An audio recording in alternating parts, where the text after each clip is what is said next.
हरि ओम गुरु गुरु ब्रह्मा गुरु विष्णु गुरुदेवो महेश्वरा गुरु साक्षात् परब्रह्म तस्मै श्री गुरुवे नमः। आदो देवकी देवगर्भजननं गोपीगिरिवर्धनं मायापूतन जीवतापहरणं गोवर्धनो धारणं कंसच्छेदन कौरवादिहननं कुन्तीसुता पालनम् एतत् श्रीमद्भागवतं पुराणकथितं श्रीकृष्णलीलामृतं निगमकल्पतरोर्गलितं फलं शुकमुखाद्रवमृतसंयुतं पिबत भागवतं रसमालया मुहुरहो रसिका भुवि भावुका।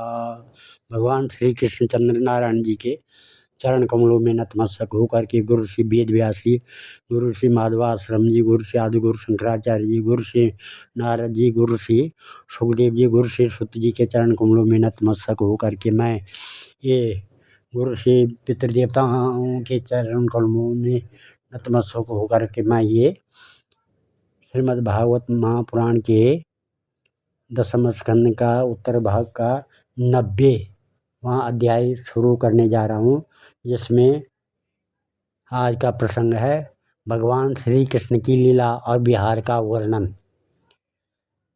श्री शुकवाच सुखम संपूर्यं निवसन द्वारकायां श्रियापति सर्वसंपत् हृदायां जुष्टायां वृष्णिपुंगवे श्रीभिः च उत्तम वेशाभिर्नवयौवनकान्तिभिः कन्दुकादिवीरेषु क्रीडन्ति विस्तदिङ्धुः नित्यं संकुलमार्गायां मदच्युतभिर्मतङ्गजे स्वलङ्कृतेर्भटेश्वरेष्व रथेश कनकोज्ज्वले उद्यानोपवनाढ्यायां पुष्पितद्रुमराजसु निर्वसद्भृङ्गविहागेन नृत्तायां समन्ततः रेमे षोडशसहस्रं पतीनामेकवल्लभा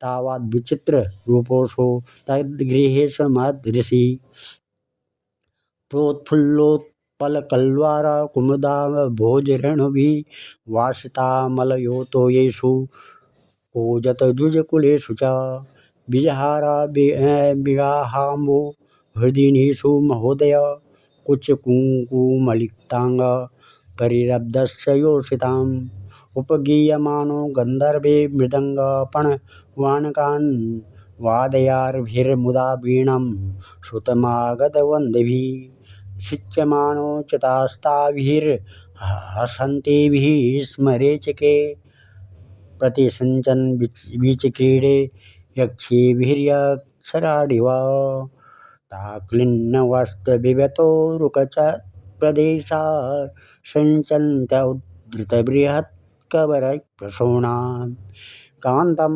स्मारेच्चकजिहीरसयोपगुह्या जातस्मरोत्सवलदाबलनाम्बिरेजु कृष्णस्तु तत्सनविसज्जितकुङ्कुमस्त्रक् क्रीडाभिसङ्गदुतकुन्तलवृन्दबन्ध सिञ्चन्मुहुर्युवतिभिः प्रसिच्यमानं रेमे करेणुभिरवेव परित नटानां नर्तकीनां च गीतावाद्योपजीवनां क्रीडालङ्कारवान् साक्षी कृष्णो दातस्य च श्रिया कृष्ण स्वयं विहरतो गत्यालापेक्षितस्मृते नर्मक्ष्वेलि परिस्वङ्गे स्त्रीणां किल हिताद्य उचुर्मुकुन्देर्हिकधियो गिरा उन्मत्तवज्जडयं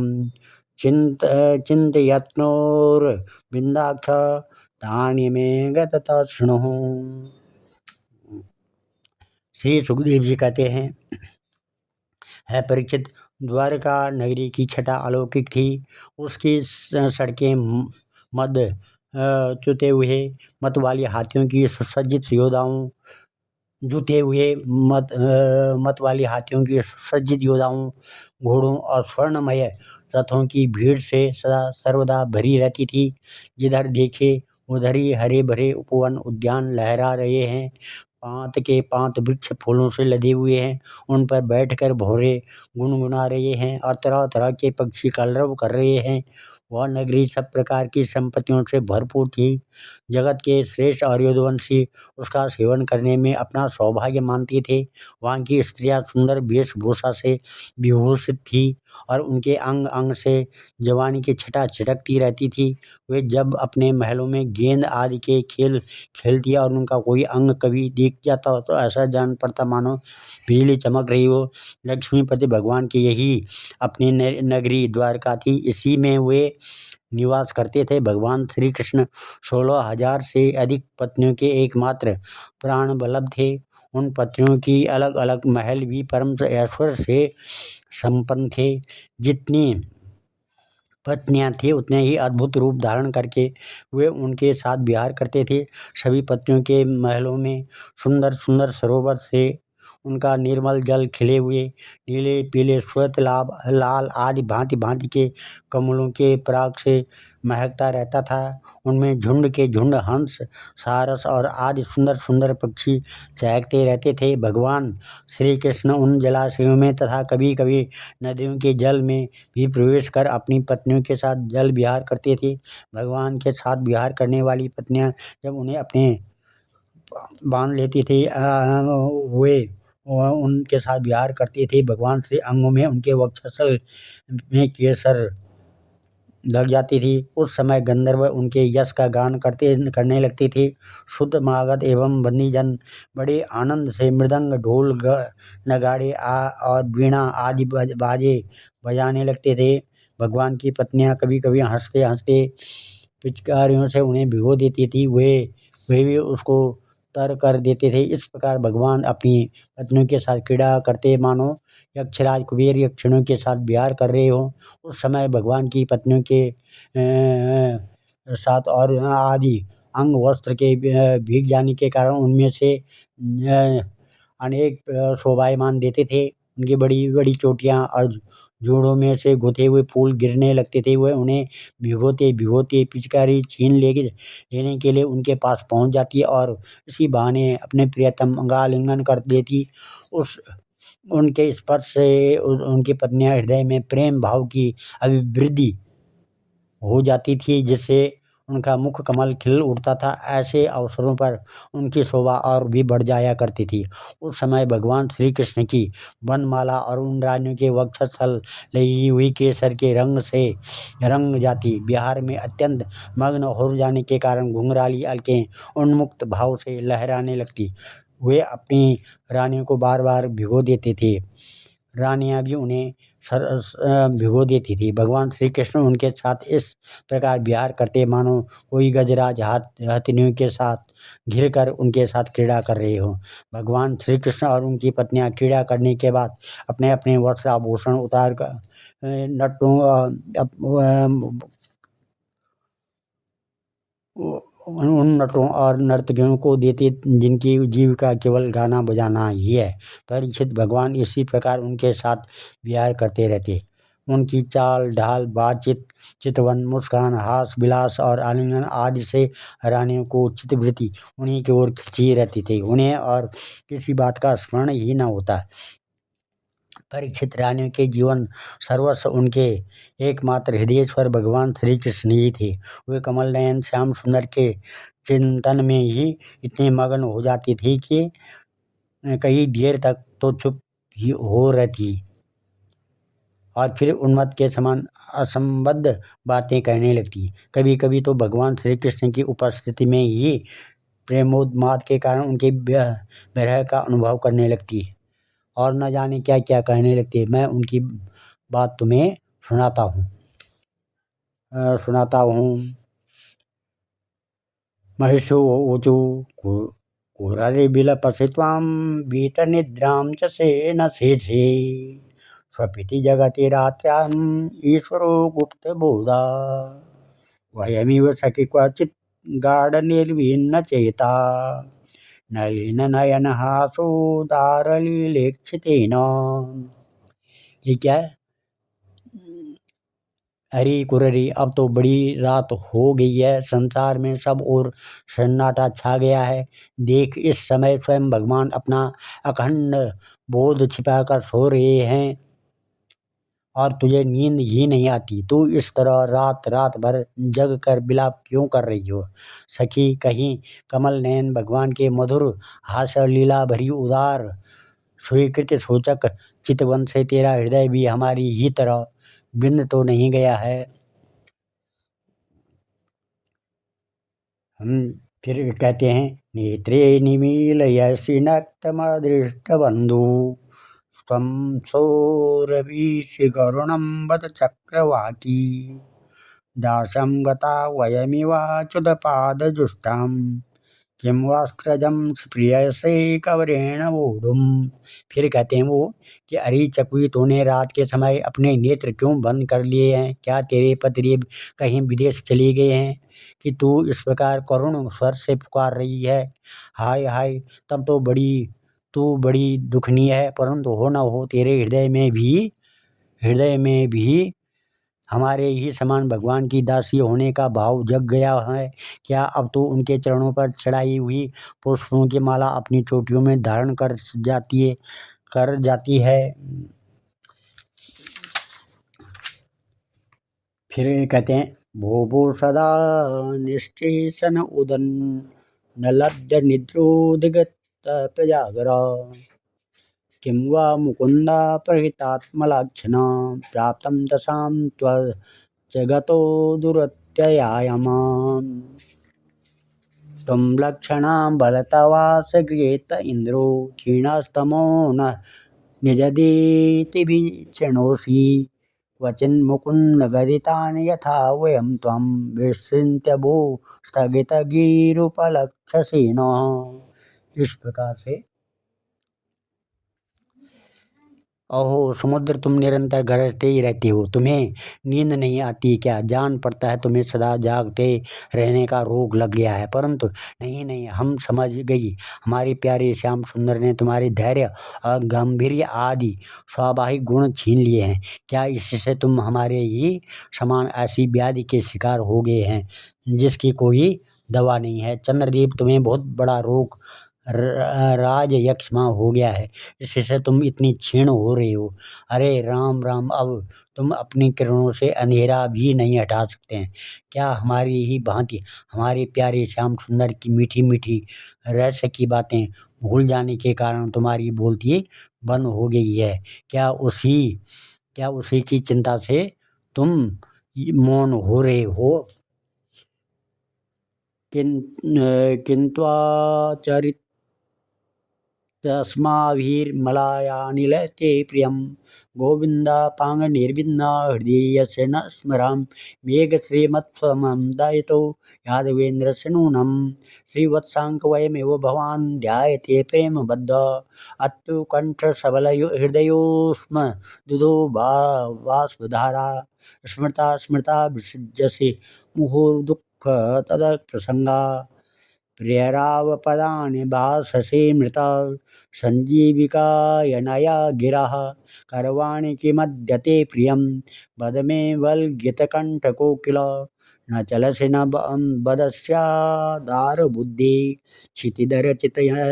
चिन्तयसे महान्तिमर्थम् अपि वद वसुदेवं नन्दनाङ्ग्रध्रियं वयमिव कामयसे स्तनैर्भिदतुर्मा शुश्रद्रदा कर्षिता बत सिन्धुपत्न्या सम्प्रत्यपास्तकमलश्रिय इष्टभर्तु यद्वद्वयं मधुपते प्रणयावलोक प्राप्य मृष्टहृदया पुरुकर्षिता स्मः।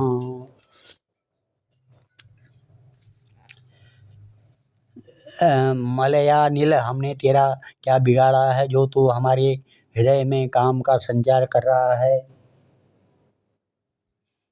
अरे तू नहीं जानता क्या? भगवान की तिरछी चितवन से हमारा हृदय तो पहले से भी घायल हो गया है। श्रीमान मेघ, तुम्हारे शरीर का सौंदर्य और हमारे प्रियतम जैसा ही है। अवश्य ही तुम युद्धवंश शिरोमणि भगवान के परम प्यारे हो, तभी तो तुम हमारी ही भांति प्रेम पास में बंद कर उनका ध्यान कर रहे हो। देखो देखो तुम्हारा हृदय चिंता से भर रहा है, तुम उनके लिए अत्यंत उत्कंठित हो रहे हो, तभी तो बार बार उनकी याद करके हमारी भांति आंसू की धारा बहा रहे हो।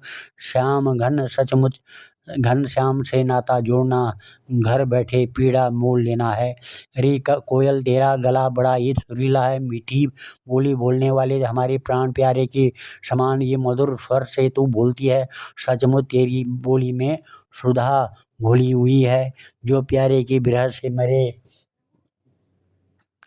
हुए के प्रेमियों को जिलाने वाली है। तू ही बता इस समय हम तेरा क्या प्रिय करें। प्रिय पर्वत, तुम तो बड़े उदार विचार के हो, तुमने ही पृथ्वी को भी धारण कर रखा है। न तुम हिलते डोलते हो और न कुछ ही कहते सुनते हो। जान पड़ता है कि किसी बड़ी बात की चिंता में मग्न हो रहे हो। ठीक है, हम समझ गई, तुम हमारी ही भांति चाहते हो कि अपने स्तनों के समान बहुत से शिखरों पर मैं भी भगवान श्याम सुंदर के चरण कमल धारण करूं। समुद्र पत्नी नदियों, यह ग्रीष्म ऋतु है, तुम्हारे कुंड सूख गए हैं, अब तुम्हारे अंदर खिले हुए कमलों का सौंदर्य नहीं दिखता, तुम बहुत दुबली पतली हो गई हो। जान पड़ता है जैसे हम अपने प्रियतम श्याम सुंदर के प्रेम भरी चितवन न पाकर अपना हृदय खो बैठी हैं, अत्यंत दुबली पतली हो गई हैं, वैसे ही तुम भी मेघों के द्वारा अपने प्रियतम समुद्र का जल न पाकर ऐसी दीनहीन हो गई हो।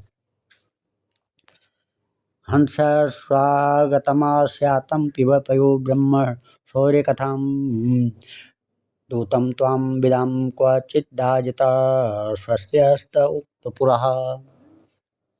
किं वा नस्तिलासौहृदा स्मरति तं कस्माद् भाजमो वय क्षुद्रालापय कामदं श्रियमिति शिविकानिष्ठश्रियम् इति दृशेन भावेन कृष्णे योगेश्वरेश्वर क्रियमाणेन माधव्यो लेविरे परमां गतिं श्रुतमातोऽपि आश्रयणं प्रसह्याकर्षते मन उर्गायोत्तगीतो वा पश्यन्तीनां कुतः पुनः या सम्पर्च्य चरणं प्रेम्णं पादसंवाहनादिभिः जगद्गुरु भर्तुबुद्ध्या तासां किं वर्ण्यते तपः।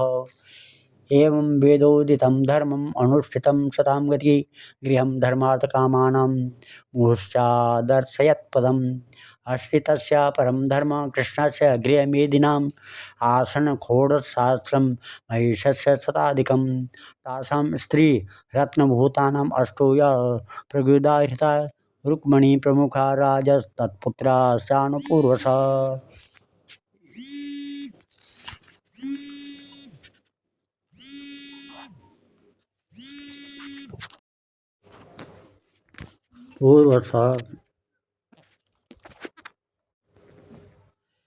एक कक्षा दशाधिश कृष्णो अजीद दात्मजान यावतो आत्मनो भार्या अमोघा गतिरीश्वरः। तेषाम् उदावीर्याणाम् अष्टादश महारथा आसन् उदारे यशस्तेषां नामानि मे शृणु। प्रद्युम्ना चानिरुद्धश्च दीप्तिमान् भानुरेव च शाम्भो मधु व्यद्भानु चित्रभानु मृकोरुण पुष्करो वेदबाहुश्च श्रुतदेव सुनन्दन चित्रबाहु विरूपश्च कविन्याद्रोग एव च। एतेषामपि राजेन्द्र तनुजानां मधुदृशा प्रद्युम्न आसीत् प्रथमः पितृवद् रुक्मिणीसुतः। स रुक्मिणीदुहितमुपेयेम महारथः तस्मात् सुतो अनिरुद्धो भूनागायुतबलान्वितः। स चापि रुक्मिणीपौत्री दोहितो जगृहे तदा वज्रस्तस्य बहुद्रयस्तु मौसलादवशोषितः। प्रतिबाहुरभूतास्मत् सुबाहुस्तस्य चात्मजा सुबाहु शान्तविषेणो भूतत्सेनस्य तत्सुतः। न ह्येतस्मिन् कुले जाता अधना अबहु प्रजा अल्पायुषो अल्पवीर्याश्च अभ्राण्याश्च जज्ञे यदुवंशप्रसूतानां पुंसा वीरविख्यातानां कर्मणां संख्या च शक्यते कर्तुम् अपि वर्षायुते नृप। 300 कोट्या सहस्राणाम् 88 निश्यासितानि च आसन् यदुकुलाचार्य कुमाराणाम् इदश्रुतम् श्रुतम्। ओम नमः हंस जाओ, भले आए स्वागत है, आसन पर बैठो, लो दूध पियो, प्रिय हंस श्याम सुंदर की कोई बात तो सुनाओ। हम समझती हैं कि तुम उनके दूत हो, किसी के बस में न होने वाले श्याम सुंदर सकुशल तो है ना। अरे भाई, उनकी मित्रता तो बड़ी आश्चर्य है, क्षण भंगुर है। एक बात तो बतलाओ, उन्होंने हमसे कहा था कि तुम ही हमारी परम प्रियतमा हो, क्या अब उन्हें यह बात याद आती है? जाओ जाओ, हम तुम्हारी अनुनय विनय नहीं सुनती। अब जब वे हमारी परवाह नहीं करते तो हम उनके पीछे क्यों मरे? क्षुद्र के दूत उनके पास नहीं जाती। क्या कहा? वे हमारी इच्छा पूर्ण करने के लिए ही आना चाहते हैं। अच्छा, तब उन्हें तो यहाँ बुला लाना, हमसे बातें करना, परंतु कहीं लक्ष्मी को साथ न ले आना। तब क्या वे लक्ष्मी को छोड़कर यहाँ नहीं आना चाहते? यह कैसी बात है? क्या स्त्रियों में लक्ष्मी ही एक ऐसी है जिनका भगवान से अनन्य प्रेम है? क्या हम में से कोई एक भी वैसी नहीं है? परीक्षित, श्री कृष्ण की पत्नियां योगेश्वर भगवान श्री कृष्ण में ऐसा ही अनन्य प्रेम भाव रखती थी, इसी से उन्होंने परम पद प्राप्त किया। भगवान श्री कृष्ण की लीलाएं अनेकों प्रकार से अनेकों गीतों द्वारा गान की गई है। वे इतनी मधुर, इतनी मनोहर है कि उनके सुनने मात्र से ही स्त्रियों का मन बलात् उनकी ओर खिंच जाता है। फिर जो स्त्रियां उन्हें अपने नेत्रों से देखती थी, उनके संबंध में तो कहना ही क्या है। जिन बड़भागिनी स्त्रियों ने जगत गुरु भगवान श्री कृष्ण को अपना पति मानकर परम प्रेम से उनका चरण कमलों को सहलाया, उन्हें नहलाया, धुलाया, खिलाया, पिलाया, तरह तरह से उनकी सेवा की, उनकी तपस्या का वर्णन तो भला ही किया ही कैसे जा सकता है। परीक्षित, भगवान श्री कृष्ण सत्पुरुषों के एकमात्र आश्रय हैं। उन्होंने वेदोक्त धर्म का बार बार आचरण करके लोगों को यह बात दिखला दी कि घर ही धर्म, अर्थ और काम साधन का स्थान है। इसीलिए वे गृहस्थोचित श्रेष्ठ धर्म का आश्रय लेकर व्यवहार कर रहे थे। परीक्षित, मैं तुमसे कह ही चुका हूँ कि उनकी रानियों की संख्या थी 16,108। उन श्रेष्ठ स्त्रियों में रुक्मिणी आदि 8 पटरानियाँ और उनके पुत्रों का तो मैं पहले ही क्रम से वर्णन कर चुका हूँ। उनके अतिरिक्त भगवान श्री कृष्ण की और जितनी पत्नियां थी, उससे भी प्रत्येक के 10-10 पुत्र उत्पन्न हुए। यह कोई आश्चर्य की बात नहीं है, क्योंकि भगवान सर्वशक्तिमान सत्य संकल्प हैं। भगवान के परम पराक्रमी पुत्रों में 18 तो महारथी थे, जिनका यश सारे जगत में फैला हुआ था। उनके नाम मुझसे सुनो: प्रद्युम्न, अनिरुद्ध, दीप्तिमान, भानु, शाम्ब, मधु, बृहद्भानु, चित्रभानु, वृक, अरुण, पुष्कर, वेदबाहु, श्रुतदेव, सुनंदन, चित्रबाहु, विरूप, कवि और न्यग्रोध। राजेंद्र, भगवान श्री कृष्ण के इन पुत्रों में भी सर्वश्रेष्ठ रुक्मिणी नंदन प्रद्युम्न जी थे। वे सभी गुणों में अपने पिता के समान ही थे। महारथी प्रद्युम्न ने रुक्मिणी की कन्या से अपना विवाह किया था। उसी के गर्भ से अनिरुद्ध जी का जन्म हुआ। उनमें 10,000 हाथियों का बल था। रुक्मिणी के दौहित्र अनिरुद्ध जी ने अपने नाना की पोती से विवाह किया। उसके गर्भ से वज्र का जन्म हुआ। ब्राह्मणों के शाप से पैदा हुए मूसल के द्वारा युद्धवंश नाश हो जाने पर एकमात्र वही बच्चे रहे थे। वज्र के पुत्र हैं प्रतिबाहु, प्रतिबाहु के सुबाहु, सुबाहु के शांतसेन और शांतसेन के सतसेन। परीक्षित, इस वंश में कोई भी पुरुष ऐसा न हुआ जो बहुत सी संतान वाला न हो तथा जो निर्धन, अल्पाय और अल्पशक्ति हो। वे सभी ब्राह्मणों के भक्त थे। परीक्षित, यदुवंश में ऐसे ऐसे यशस्वी पराक्रमी पुरुष हुए जिनकी गिनती भी हजारों वर्षों में पूरी नहीं हो सकती है। मैंने ऐसा सुना है कि यदुवंश के बालकों को शिक्षा देने के लिए 3,88,00,000 आचार्य थे। ऐसी स्थिति में महात्मा यदुवंशियों की संख्या तो बता ही कैसे जा सकती है। स्वयं महाराज उग्रसेन के साथ ही नील के लगभग सैनिक रहते थे। नमः। फिर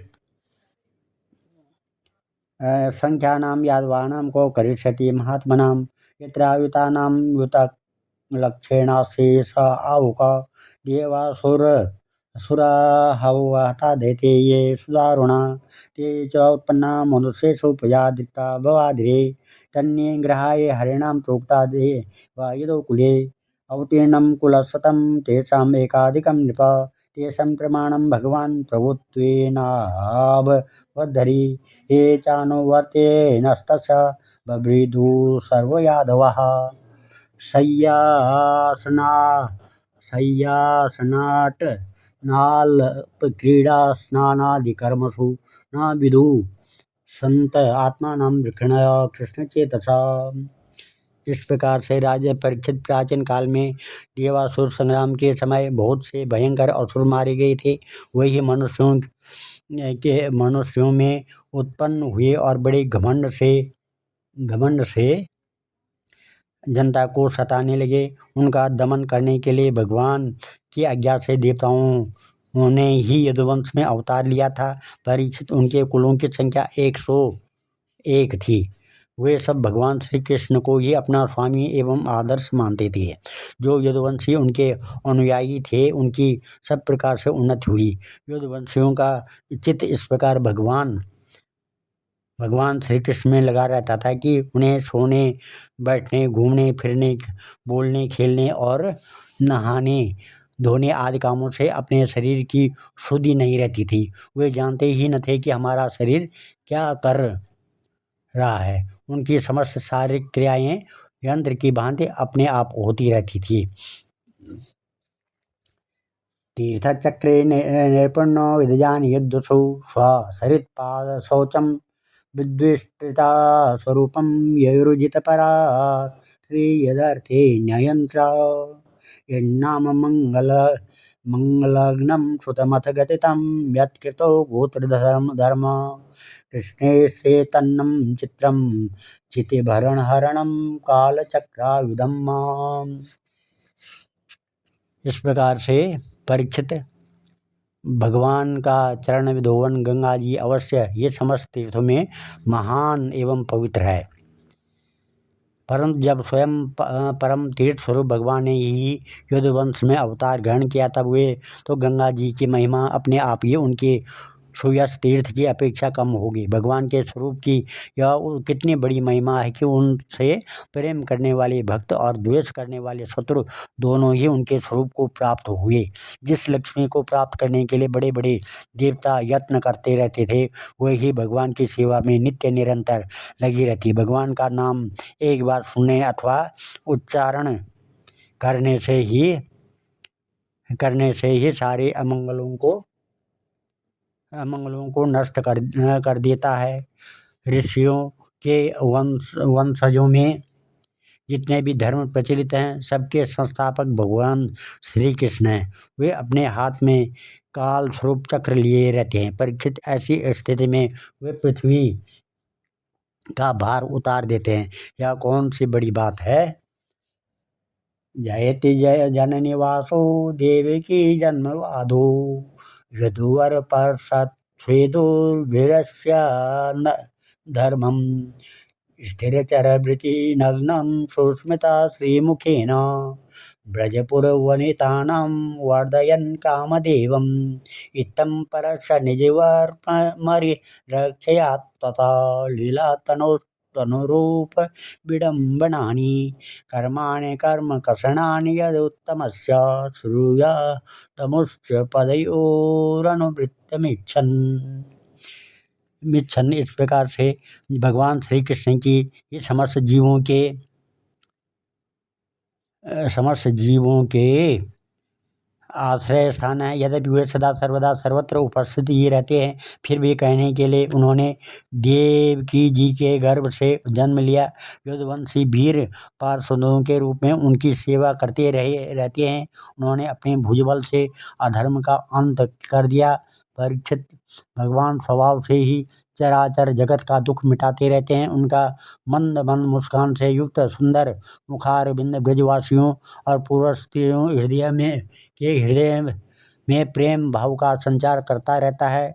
वास्तव में सारे जगत पर वही विजयी है, उन्हें की जय हो। परीक्षित, प्रकृति से अतीत परमात्मा ने अपने द्वारा स्थापित धर्म मर्यादा की रक्षा के लिए दिव्य लीला शरीर ग्रहण किया है। उसके अनुरूप अनेकों अद्भुत चरित्रों का अभिनय किया है। उनका एक एक कर्म स्मरण करने वालों के कर्म बंधनों को काट डालने वाला है।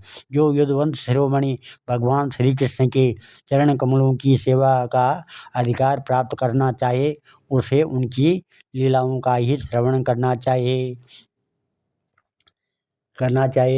मर्त्यतयानुसवमेदितया मुकुंद श्रीमत्कथा श्रवण कीर्तन चिंतयति तद्धाम दुस्तर कृतांत जवाप वर्ग ग्रामद्वनम क्षितभुजोपि यदूर्यदर्था।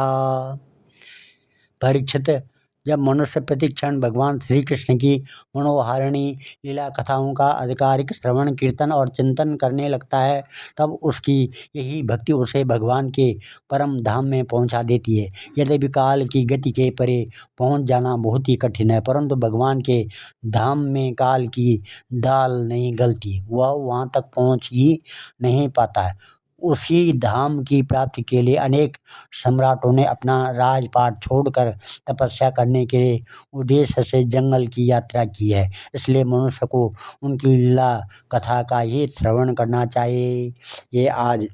ये 10वें स्कंद का उत्तरार्ध भाग समाप्त हुआ। ये विराम हुआ, ये समाप्त हो गया। अब आगे कल 11वां स्कंद चलेगा।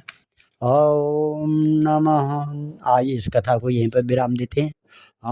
ध्येयं सदा परिभवग्नमविष्टदोहं तीर्थात्पदं शिवभिरञ्चनुतं शरणं भृत्यात्यहं प्रणतपालभवाब्धिपोतं वन्दे महापुरुषते चरणारविन्दम्। ओम मंगलम। ओम सर्वे भवन्तु सुखिनः, सर्वे सन्तु निरामया, सर्वे भद्राणि पश्यन्तु मा कश्चित् दुःखभाग् भवेत्। मंगलम भगवान विष्णु, मंगलम गरुड़ध्वजा, मंगलम पुंडरीकाक्ष, मंगलाय तनो हरि। धन्यवाद।